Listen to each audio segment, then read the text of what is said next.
They said the Alpha King's bloodline ended the night his wife was murdered. They said the royal crest would never burn on a woman's skin again. But in the frozen wasteland of the Silverbane territory, where only the banished go to die, a miracle and a curse was buried in the drift. Serafina didn't want trouble. She just wanted to survive the winter. But when she pulled that dying infant from the snow, she didn't just save a life. She started a war. As the baby's skin touched hers, a searing pain tore through her shoulder, branding her with the one symbol that could get her killed, the King's mark. Why did the universe choose an Omega to carry the Alpha's destiny? And what happens when the King comes hunting? Not for a lover, but for a thief. The cold in the Northern Territories wasn't just a temperature, it was a living, breathing predator. It chewed through boot leather and settled into the marrow of your bones. Serafina Tate knew the cold better than she knew her own mother. As an Omega in the Blackwood Pack, her life was defined by the scraps left behind. She was 22, but her eyes held the exhaustion of a woman twice her age. Her coat was 3 sizes too big, patched with mismatched wool, and her boots were held together by sheer willpower and duct tape. 3 more bushels of frost root, she muttered to herself, her breath puffing out in white clouds. Just 3 more, and the cook might give me the meat stew tonight instead of the broth. She was scavenging near the deadline, the border between the Blackwood Pack and the Rogue Lands. It was a place where pine trees grew twisted and black, and the silence was heavy enough to crush a lung. No one came out here. The patrol guards, elite warriors in their Kevlar vests and fur-lined parkas, rarely bothered checking the deadline. That was why the sound was so jarring. It wasn't the howl of a wolf or the screech of an owl. It was a thin, reedy wail, a sound so fragile that the wind almost tore it apart before it reached Serafina's ears. She froze her hand, hovering over a frozen root. Her wolf, a small and timid creature named Brina, pricked her ears up inside Serafina's mind. Something is wrong. Smells like iron and milk. It's probably a trap, Serafina whispered, though her feet were already turning toward the sound. Rogues often used lures to catch unsuspecting Omegas, but the wail came again, weaker this time. A gurgle of despair. Serafina dropped her basket. She scrambled over a ridge of jagged ice, sliding down into a shallow ravine. The snow here was deep, undisturbed, and pristine white, except for one spot. About 20 yards away, beneath the skeletal branches of a dying spruce, there was a disturbance, a splash of color that didn't belong in this monochrome world. Deep royal purple velvet. Serafina's heart hammered against her ribs. She approached slowly, the snow crunching loudly under her boots. As she got closer, the smell hit her. It wasn't the rot of death. It was the scent of rain ozone and something uniquely sweet. She fell to her knees, her hands trembling as she reached for the purple bundle. It was half buried. She brushed the snow away frantically. They're wrapped in velvet, so fine it must have cost more than Serafina's life earnings was a baby. He was blue. His lips were the color of a bruise, and his tiny eyes were squeezed shut. He had stopped crying. The cold had already seeped into his tiny limbs. "Oh God, no. No, no, no," Serafina gasped. Panic, sharp and bright, flooded her system. She didn't think about politics. She didn't think about whose baby this was. She stripped off her heavy gloves, her bare hands instantly stinging in the freezing air. She needed skin-to-skin contact. It was the only way to transfer heat quickly. With clumsy fingers, She unzipped her oversized coat and pulled up the layers of her thermal shirt. She scooped the icy bundle up, pressing the infant directly against the bare skin of her chest, tucking him inside her coat, cocooning him against her heartbeat. "Please," she sobbed, rocking back and forth in the snow. "Please breathe. Come on, little one." She poured her own body heat into him, her wolf whining in distress, pushing every ounce of energy she had toward the child. For a long minute there was nothing, just the wind howling through the ravine. Serafina closed her eyes, tears freezing on her lashes. Then a twitch, a small jerky movement against her ribs. Then a gasp. The baby inhaled a sharp, rattling breath and let out a high-pitched scream of displeasure. "Yes." Serafina laughed a hysterical sound. "Yes, scream at me." And then it happened.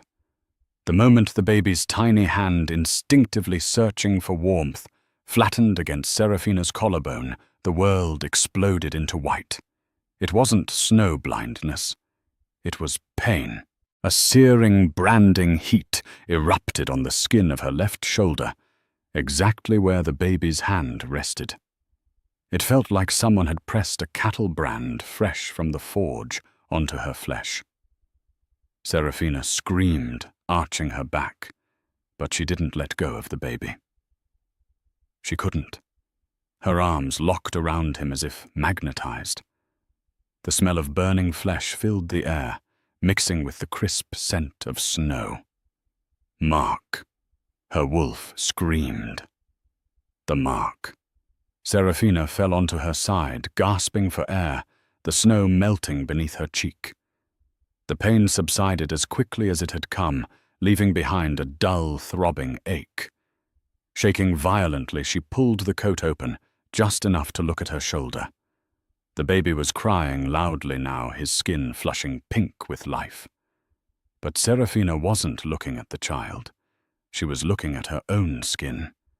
There, etched in angry red lines that were already turning into a raised silver scar, was a symbol she had only seen on flags and statues. A wolf's head, wearing a crown of thorns impaled by a sword.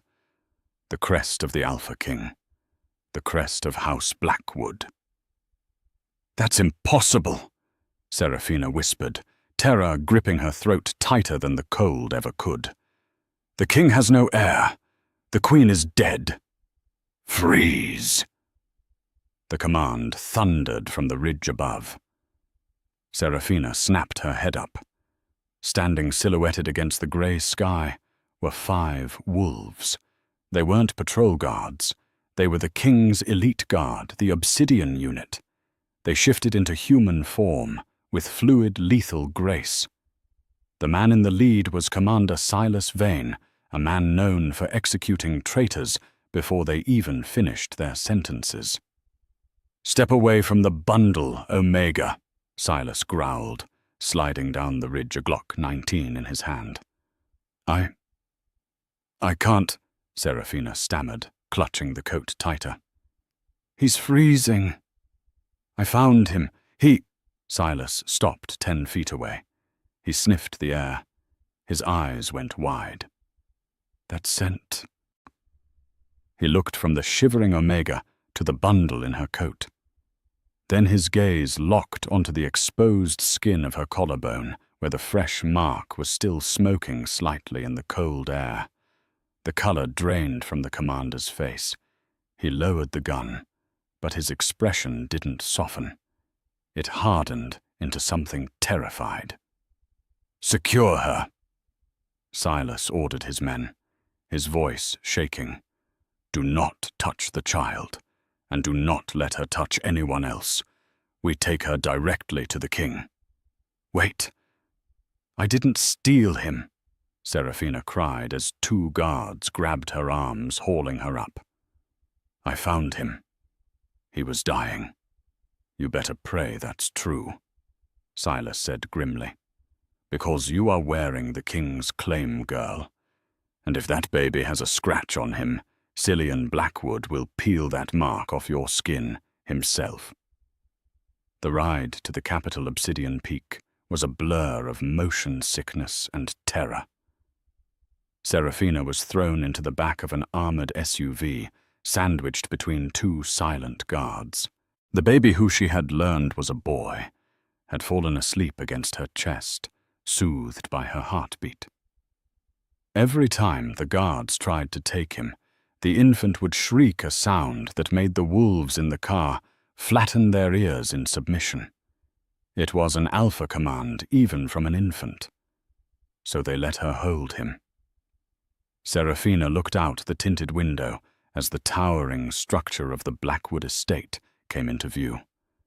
It wasn't just a house. It was a fortress of black stone and glass built into the side of the mountain. She was Serafina Tate, the daughter of a disgraced tunnel digger. She wasn't supposed to be here.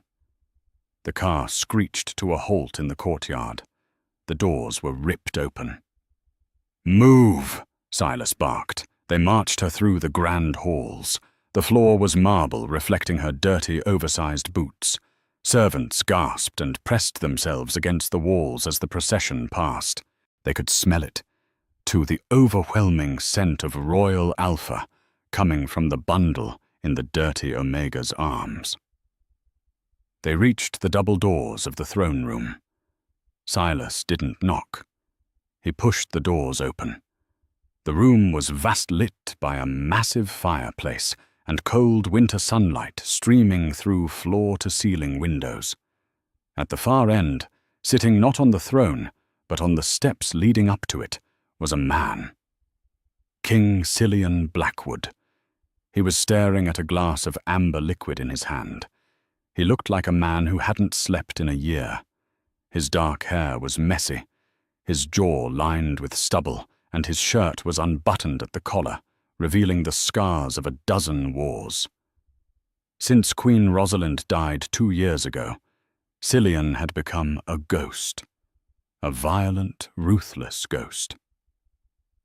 "Silas!" Cillian said, his voice a low rumble that vibrated in Serafina's chest. He didn't look up. "I told you I didn't want to be disturbed unless the borders were breached." "My king," Silas said, dropping to one knee. "You need to see this." Cillian sighed, putting the glass down. He stood up, unfolding his massive frame. He was 6'5" of pure lethal muscle. He turned his eyes colors of molten gold onto the group. His gaze swept over Silas, then landed on Serafina. He frowned. "Why have you brought a scavenger into my court?" "She was found at the deadline, my king," Silas said. "With cargo." Serafina trembled. The baby stirred in her coat. Cillian froze. His nostrils flared. He inhaled deeply, and the glass on the floor shattered as his aura exploded outward. It was a wave of pressure so heavy, Serafina almost fell to her knees. "That scent," Cillian whispered. He moved. He was in front of her in a blink, faster than humanly possible. He towered over her, radiating heat and aggression. His hand shot out, grabbing her chin, forcing her to look up at him. "Where did you get it?" he snarled. "Where did you get the child? I found him." Serafina whimpered, tears leaking from her eyes. "In the snow, under a spruce tree. He was dying." Cillian's hand dropped to the bundle. He pulled the velvet aside. When he saw the baby's face, the Alpha King let out a sound that was half sob, half growl. He recoiled, as if burned. "Impossible," he breathed. "Rosalind. She lost the baby. The doctors said. They said he died with her." The court was silent. Everyone knew the story. 2 years ago, the Queen was attacked. She died, and the unborn heir was declared dead, cut from her womb by the assassins. "He's alive," Serafina whispered. "He's cold, but he's alive." Cillian reached out to take the child. His large, pterosaur hands trembled. He lifted the baby from Serafina's arms. The moment the contact between Serafina and the baby was broken, the infant's eyes snapped open. They were gold, just like Cillian's. And he screamed. It was a blood-curdling shriek of pain. The baby thrashed in his father's arms, reaching back toward Serafina. "Shh, shh." Cillian tried to soothe him, panic rising in his voice. "I have you. I have you." But the baby wouldn't stop. He turned purple, choking on his own cries. "Give him back to her," Silas shouted, forgetting protocol. "He's rejecting the separation." Cillian looked at Serafina, confusion and rage warring in his eyes. He shoved the baby back into her arms. Instant silence. The baby grabbed Serafina's shirt, let out a long sigh, and nuzzled into her neck. Cillian stared. He looked at the baby, then at Serafina. Then his eyes dropped to her exposed collarbone. The coat had slipped. The fresh, angry brand of the crest was visible. Cillian's pupils dilated until his eyes were almost black. He reached out his finger, tracing the air an inch above the burn on her skin. "You bear the mark," he said, his voice dangerously quiet. "The guardian mark. It only appears on the mother, or the fated protector." He grabbed Serafina's wrist, pulling her close. The smell of him, cedar rain, and raw power overwhelmed her. "Who are you?" he demanded. "Did you steal him? Did you work with the assassins? Is this a spell?" "No," Serafina cried. "I'm nobody. I'm just Serafina. I found him." The mark appeared when I picked him up. King Cillian. The doors to the throne room banged open again. A woman strode in. She was tall, blonde, and impeccably dressed in white silk. It was Lady Jocelyn, the king's advisor, and the cousin of the late queen. Her eyes were sharp as flint. "I heard a rumor," Jocelyn said, her heels clicking on the marble. "They say a child was found." She stopped when she saw Serafina. She saw the baby. And for a split second, Serafina saw something in Jocelyn's eyes that terrified her more than the king's anger. She saw recognition, and she saw hatred. "Oh, Cillian," Jocelyn said, her voice dripping with fake honey as she walked up to the king. "Be careful. Look at her.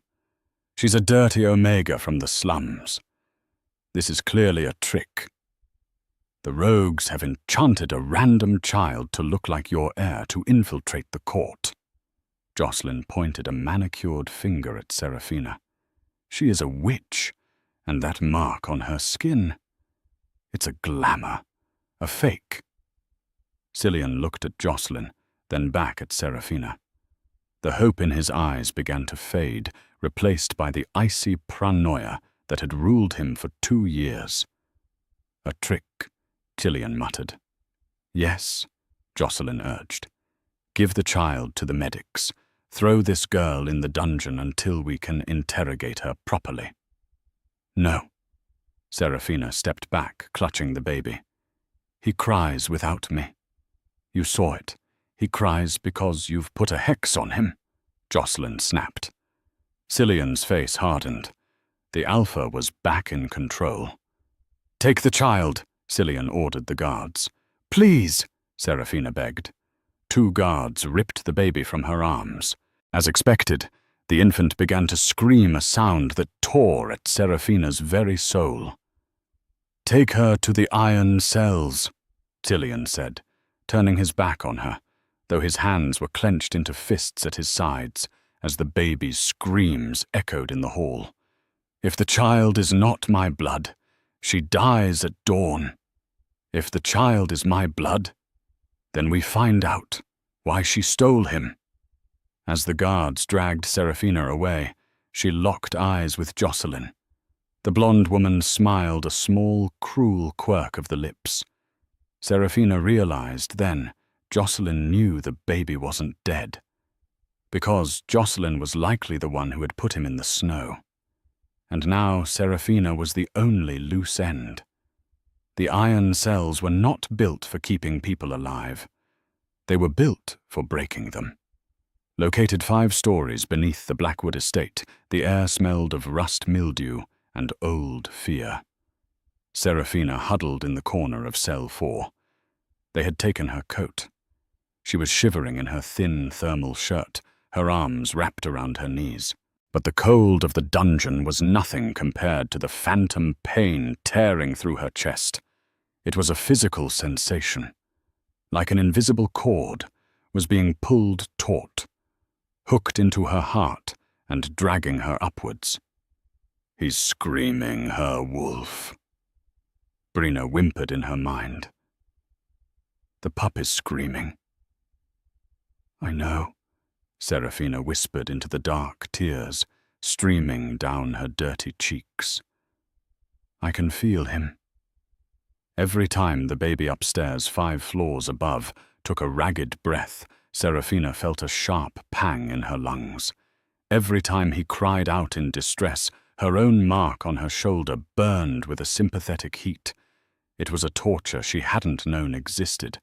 The bond wasn't just a symbol. It was a live neural link. 3 hours passed, or maybe 4.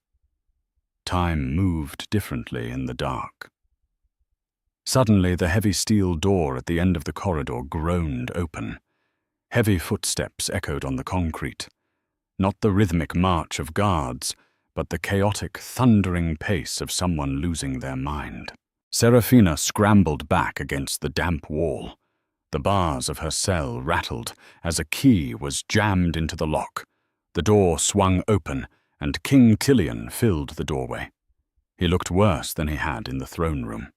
His tie was gone, his shirt was torn at the shoulder, and his eyes were wild, glowing with a feral golden light. He smelled of distress and violence. "Get up," he snarled. Serafina tried to stand, but her legs were numb from the cold. She stumbled. Tilion didn't wait.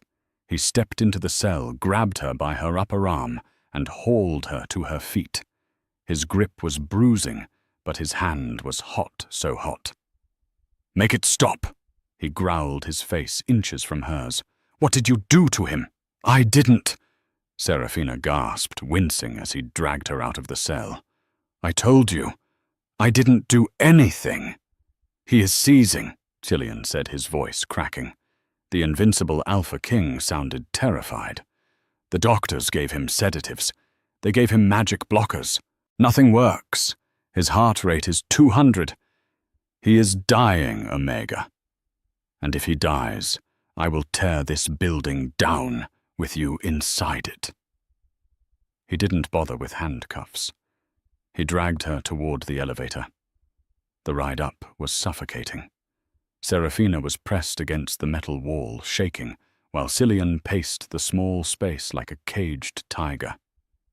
"It hurts him," Serafina whispered, her hand going to her burning shoulder. "Being away from me. It hurts him physically." Tilion stopped pacing. He looked at her, his eyes narrowing. "That is impossible. You are a stranger, a nobody. Why would my son choose you?" "I don't know," Serafina cried back, finding a spark of courage. "I didn't ask for this. I was just looking for frost roots." The elevator dinged. The doors opened directly into the Royal Medical Wing. The sound hit them instantly. It wasn't a cry anymore. It was a raw, gasping wheeze. The sound of a throat that had screamed itself raw. Doctors and nurses were running back and forth. Machines were beeping frantically. In the center of the room, inside a high-tech incubator, was the baby. He was convulsing. His skin was mottled and grey. "Do something!" Silas, the commander, was yelling at a doctor. "His heart is failing. We've tried everything. Commander, his system is rejecting the treatment. It's like his soul is being ripped out. Killian shoved past the doctors, dragging Serafina with him. He pushed her toward the incubator. "Fix him," Cillian ordered. "If you are a witch, undo the spell. Now." Serafina didn't need to be told. The moment she saw the baby, her own heart broke. She didn't care about the king or the guards or the guns pointed at her back. She reached into the incubator. "Careful," a nurse warned. "He's convulsing, he might—" Serafina ignored her. She slid her hands under the tiny, trashing body. "I'm here," she whispered, her voice trembling. "I'm here, little wolf. I'm here." She lifted him out, pulling him against her chest right over the spot where the mark was burned into her skin. The reaction was instantaneous. A visible ripple of golden energy pulsed from the baby, washing over Serafina. The convulsing stopped. The screaming cut off as if a switch had been flipped. The baby took one massive, shuddering breath. His tiny hands unclenched and grabbed the fabric of Serafina's dirty thermal shirt. He buried his face in her neck, letting out a long, whimpering sigh. The heart monitor, which had been screeching a high-speed alarm, suddenly slowed. Beep, beep, beep, a steady, strong rhythm. The silence in the room was deafening. 10 doctors, 5 guards, and the Alpha King stared in disbelief. The grey color faded from the baby's skin, replaced by a healthy pink flush. He wasn't just calm, he was content. He was purring a low, rumbling sound in his chest that only wolf pups made when they were perfectly safe. Serafina closed her eyes, resting her chin on the baby's soft head. The pain in her shoulder vanished, replaced by a warm, humming sensation. She felt weak, exhausted, but complete. "He's asleep," she whispered into the silence. Cillian took a slow step forward. He looked at the monitor, then at the baby, and finally at Serafina.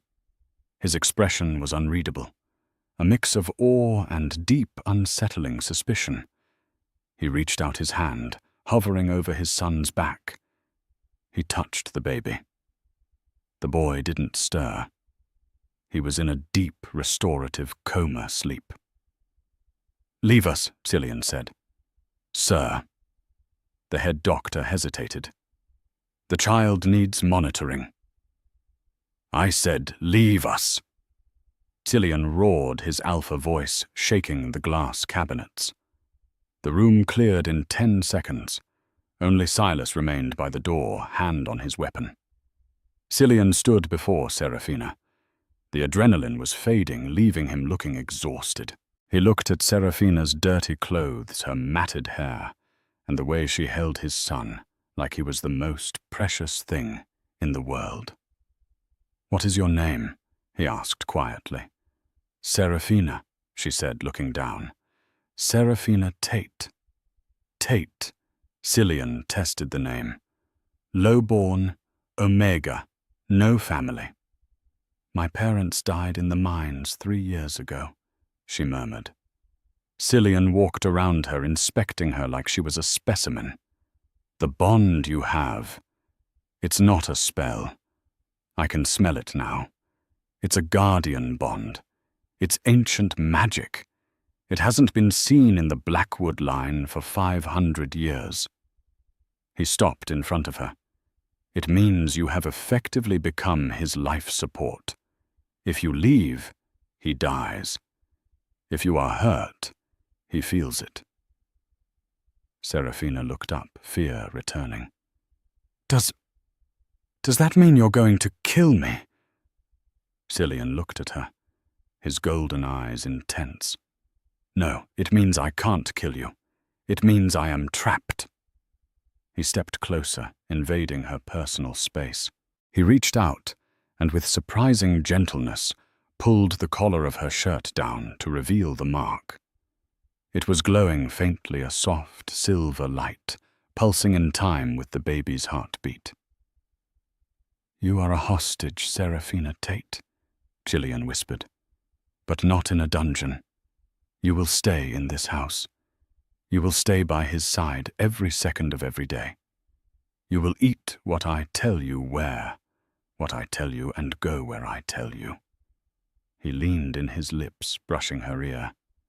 "Because if this baby dies, you won't live long enough to regret it."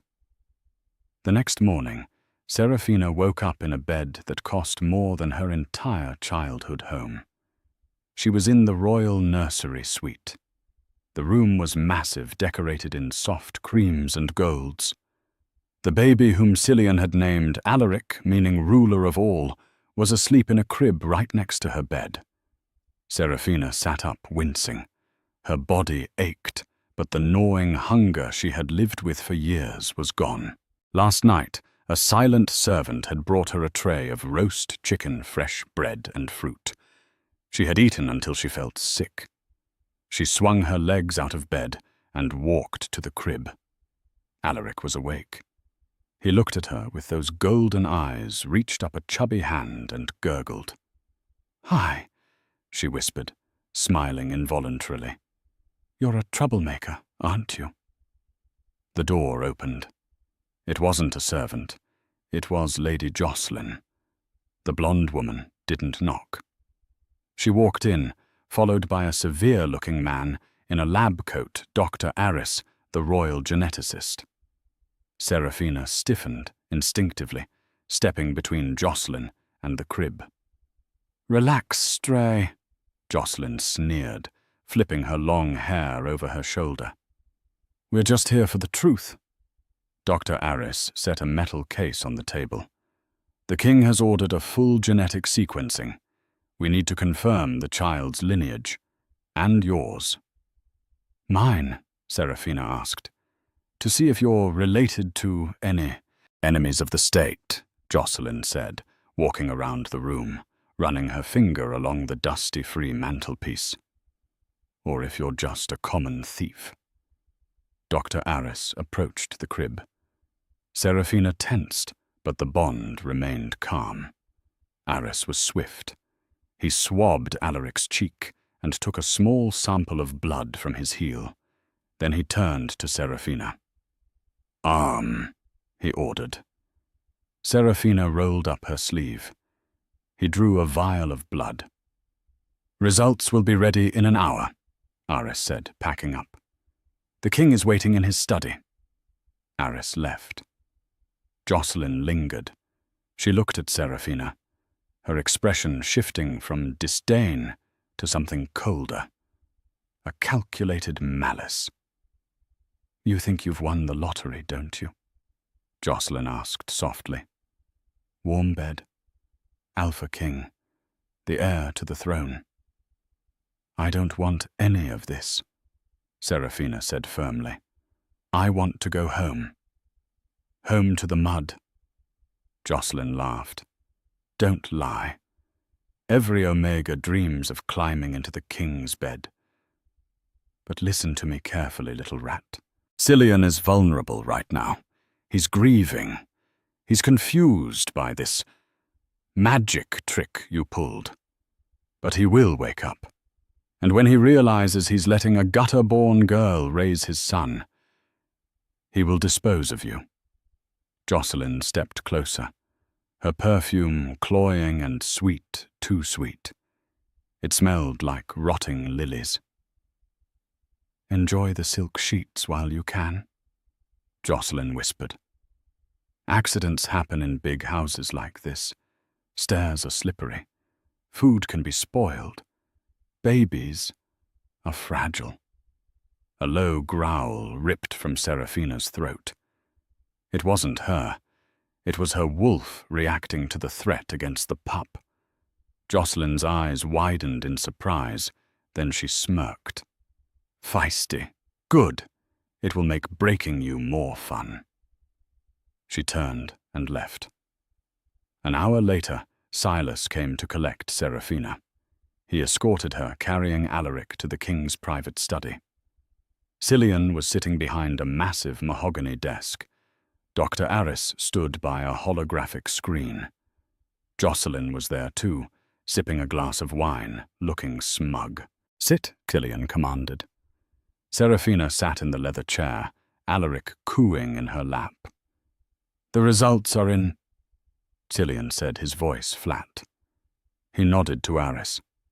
"The child is a 99.9% match to you." "My king," Aris announced. "He is Alaric Blackwood, the son of Cillian and Queen Rosalind." Cillian closed his eyes for a moment, a spasm of pain crossing his face. "So he survived. The assassins cut him out and stole him." "It appears so," Aris said. "And the girl?" Cillian asked, opening his eyes and fixing them on Serafina. "Serafina Tate," Aris read from his tablet. "Omega. Bloodline is clear. No relation to any known rogue factions." However what?" Jocelyn leaned forward eagerly.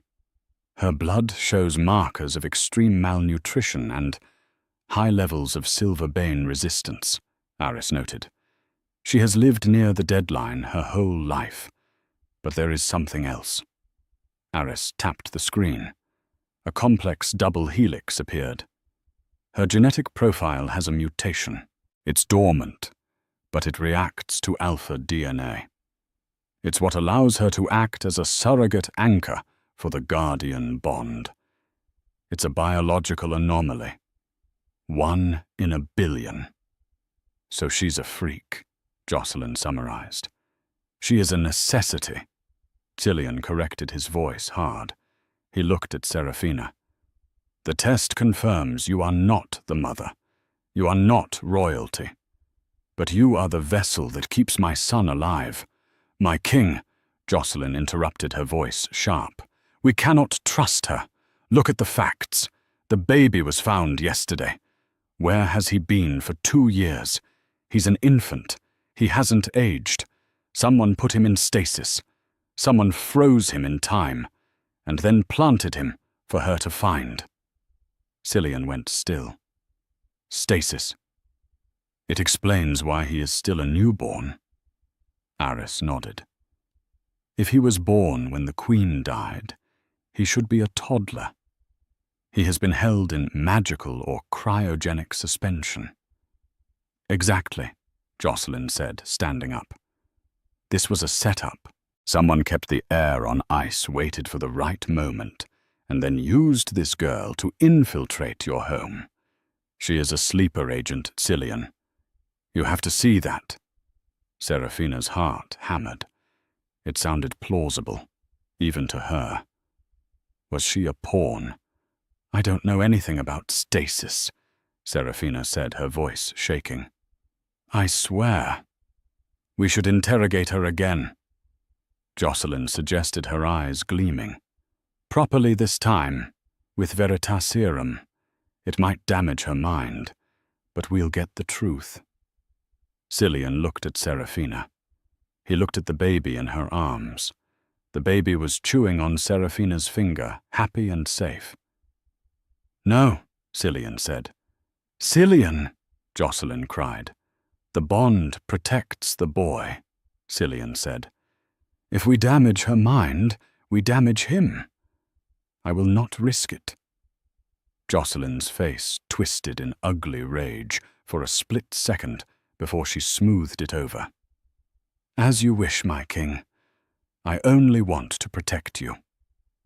"There is one more thing," Dr. Aris said hesitantly. "The toxicology report on the baby." The room went quiet. "What is it?" Cillian asked. "We found traces of a substance in the baby's blood. It's fading, but it's there." Aris pulled up a chemical structure on the screen. "It's nightshade orchid extract." The air left the room. Serafina didn't know what that was, but Cillian went rigid.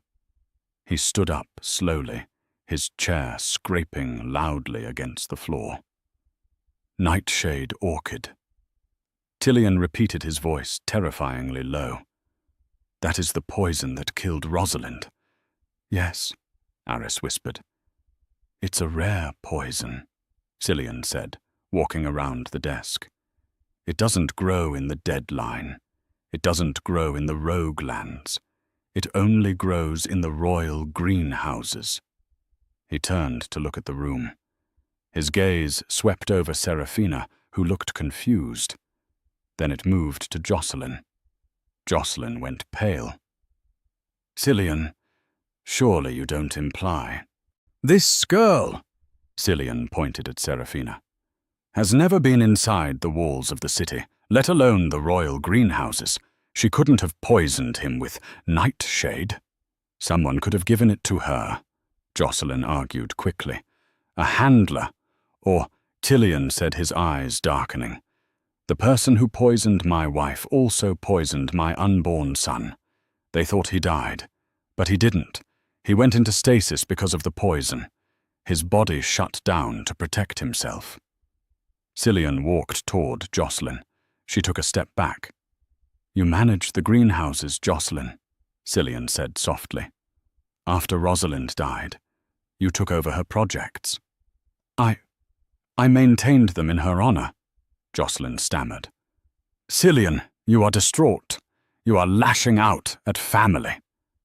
Cillian stared at her for a long, agonizing moment. Then he turned away. "Silas," Cillian barked. "Sir." "Double the guard on the nursery. No one enters without my direct permission.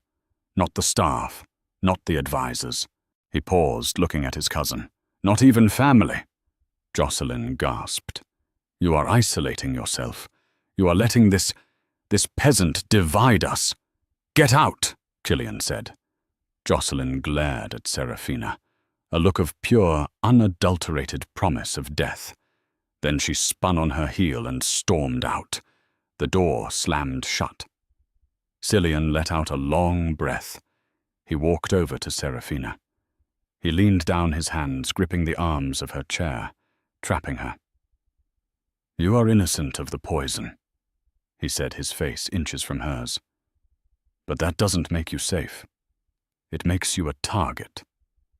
He reached out and touched Alaric's cheek. The baby smiled. "Jocelyn is right about one thing," Cillian murmured, his eyes locking onto Seraphina's. "You are in the lion's den now. If you want to survive, you need to stop acting like a victim and start acting like the mother of the heir." "I don't know how," Seraphina whispered. Cillian's gaze dropped to her lips, then back to her eyes. The tension shifted. It wasn't just fear anymore. It was something heavier, magnetic. "Learn," Cillian said huskily. "Fast." The rumors spread through Obsidian Peak like a virus. The heir lives. The Omega found him. The king is enchanted. To quell the unrest, the High Council demanded proof. They wanted to see the child. They wanted to see the woman who carried the king's mark. And so, against Cillian's better judgment, the winter solstice ball was moved forward. It was no longer just a celebration. It was a trial. Seraphina stood in the center of the nursery, staring at the box on the bed. "It's from the king," the nervous maid said, bowing her head. Seraphina opened the black velvet lid.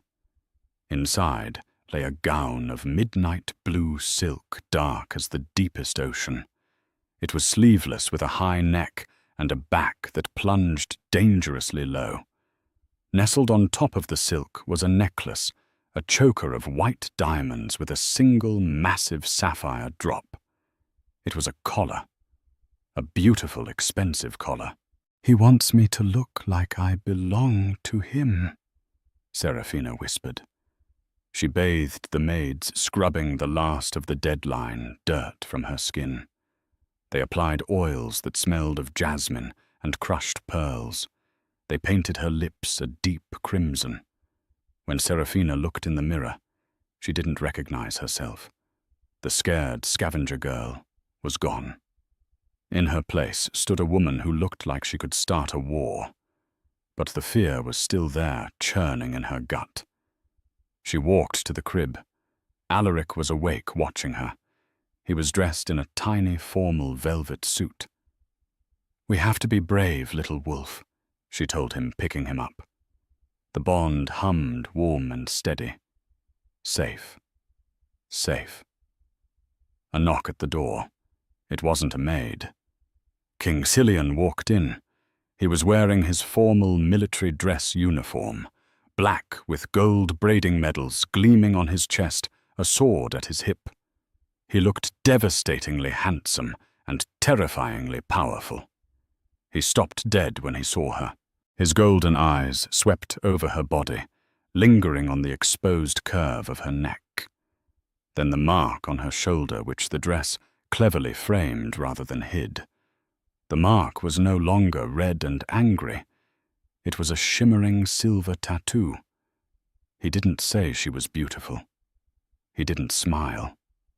He walked over the air around him, crackling with static electricity. "Turn around," he commanded softly. Serafina obeyed, clutching Alaric to her chest. Cillian's warm fingers brushed the nape of her neck as he fastened the diamond choker. His touch sent shivers racing down her spine. He didn't step away. He stayed close behind her, his chest brushing her back. "Tonight you are not Serafina the scavenger," he murmured into her hair. "Tonight you are the guardian. You are mine. Everyone in that room will want to tear you apart to get to my son.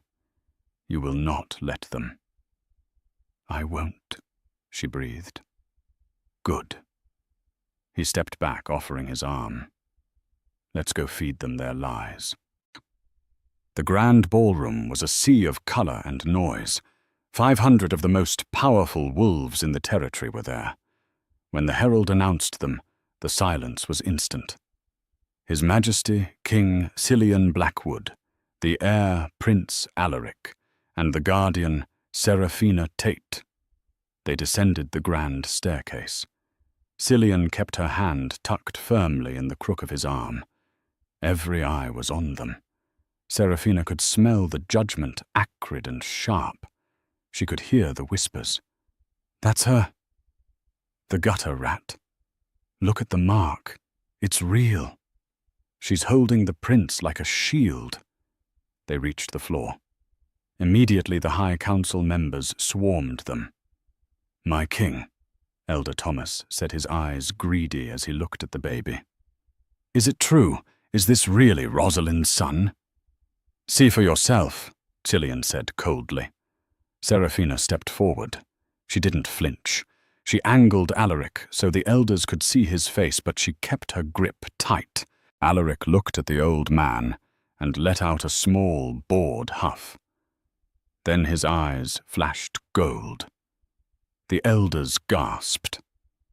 "The Alpha gaze, at 4 months old." "He is strong," Cillian said, pride leaking into his voice. The music started a waltz. Protocol dictated the king open the floor. "Hold him," Cillian ordered Silas, who was standing guard like a shadow. Serafina hesitated, panic spiking as she handed the baby to the commander. "He is safe with Silas," Cillian assured her. "Dance with me." He swept her onto the floor. His hand was large and hot on her waist. He pulled her flush against him, far closer than was proper. "People are staring," Serafina whispered, trying not to trip. "Let them," Cillian growled. "Let them see that you are under my protection. If they think we are lovers, they will be less likely to attack you openly." "Is that what this is?" Serafina asked, looking up at him. "A performance?" Cillian looked down at her. The golden fire in his eyes dimmed into something darker, more confused. "It started that way." His hand tightened on her waist. He spun her around the world, blurring into a kaleidoscope of light. For a moment, Serafina forgot the danger. She forgot she was an Omega. She just felt the heat of the man who had saved her life and whom she was saving in return. Well, well, isn't this touching? The voice broke the spell. They stopped turning. Lady Jocelyn stood there, wearing a dress of blood-red satin. She held a glass of champagne, her smile tight and brittle. "May I cut in?" Jocelyn asked. "I haven't had a chance to welcome our guest." Cillian's jaw tightened. "We were just finishing." "Nonsense," Jocelyn said. She stepped closer to Serafina. "You clean up well, dear, although you can still smell the mines if you get close enough." She leaned in, pretending to air-kiss Serafina's cheek. "Enjoy the dance." Jocelyn whispered, her voice a hiss only Serafina could hear. "Because by midnight, you'll be wishing you died in the snow." Before Serafina could react, a piercing scream cut through the music. It came from the edge of the room, from Silas, or rather from the bundle in Silas's arms. Alaric was shrieking. It wasn't a cry of hunger, it was a cry of pain. Serafina tore herself from Cillian's grip. "Alaric!" She sprinted across the ballroom floor, her heels slipping on the polished marble. Cillian was right behind her. Silas was looking down at the baby in panic. "I didn't do anything. He just started screaming." Serafina grabbed the baby. The moment he touched her skin, the screaming didn't stop. It got worse. He was burning up.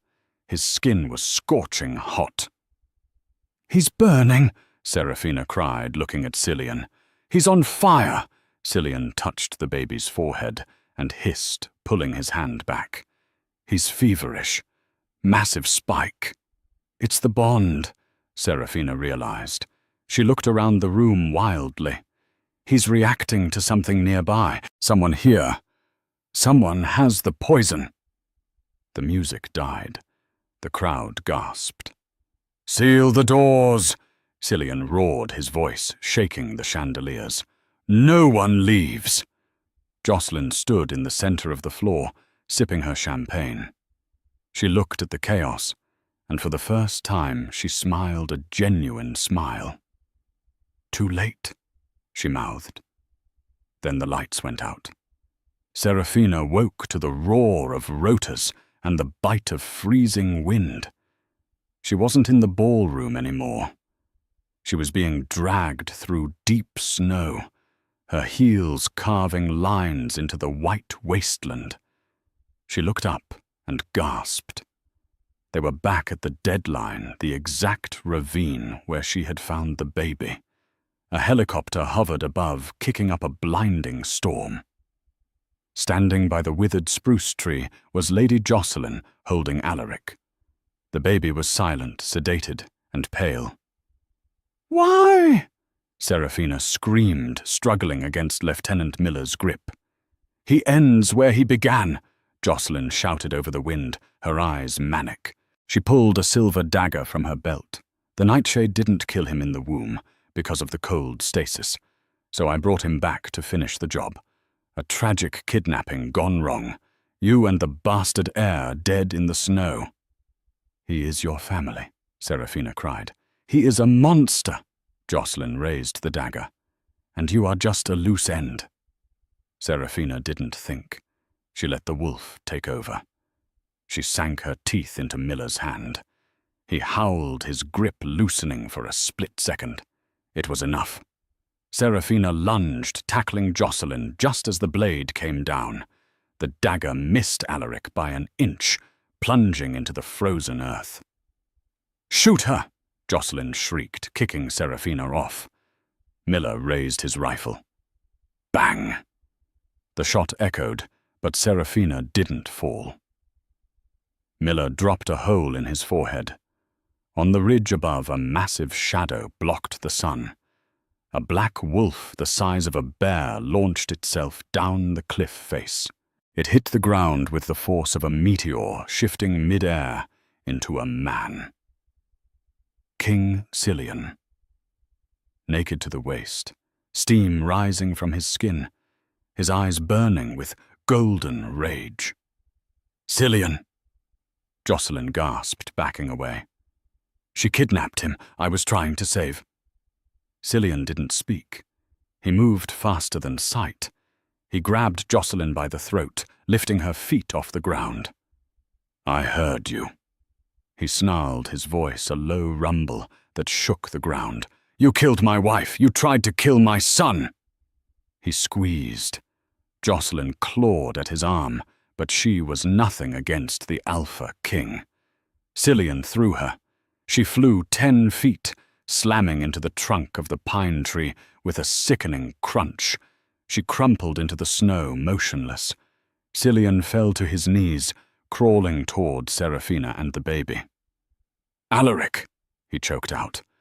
"He's alive." Serafina sobbed, pulling the baby against her chest. "The bond is holding." Cillian wrapped his massive arms around them both, burying his face in Serafina's neck. "My mate. My family."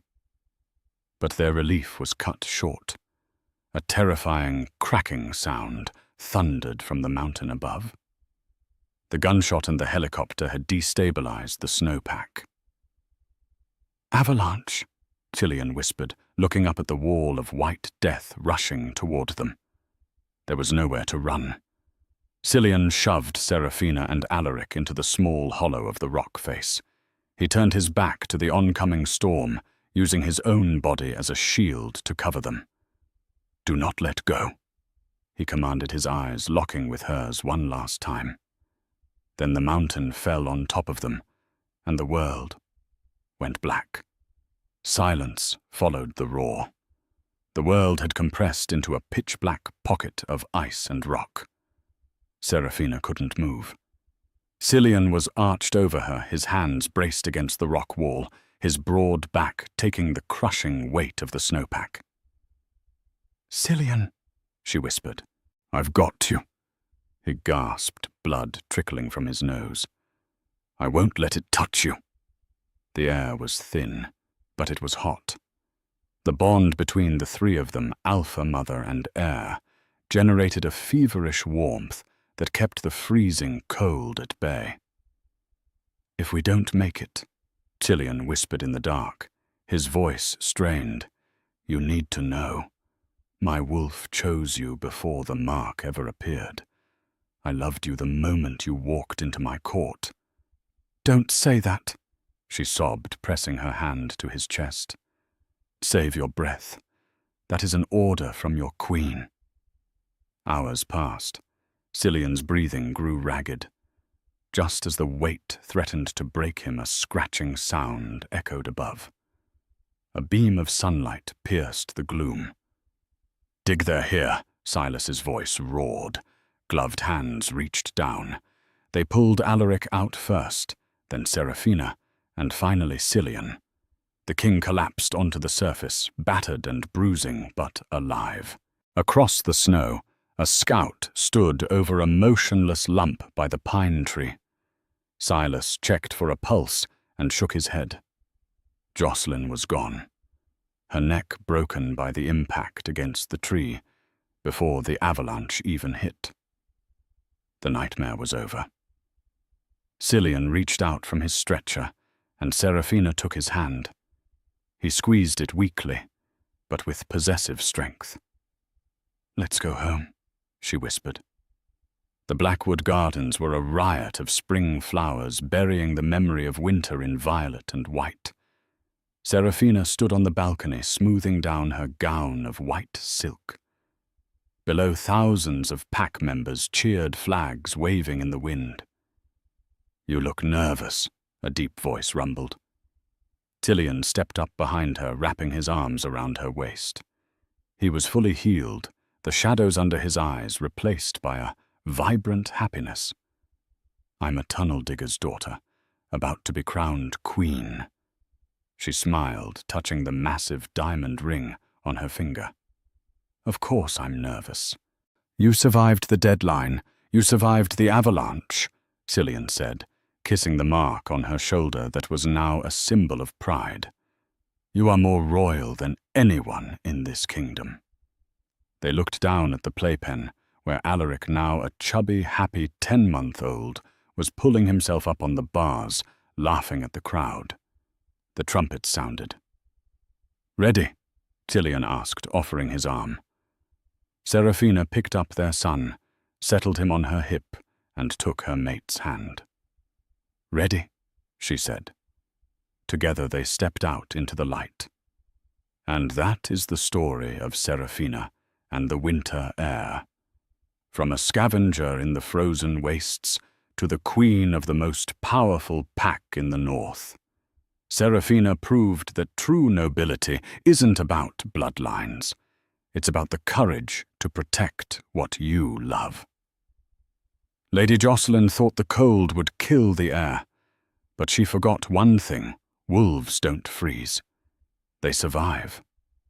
And when they find their mates, they burn brighter than fire. It's a reminder that sometimes the hardest winters lead to the most beautiful springs. Wow, what a journey. If your heart was racing during that avalanche scene, hit that like button right now. Did you suspect Jocelyn from the beginning, or did the twist catch you off guard? Let me know in the comments below. I read every single one.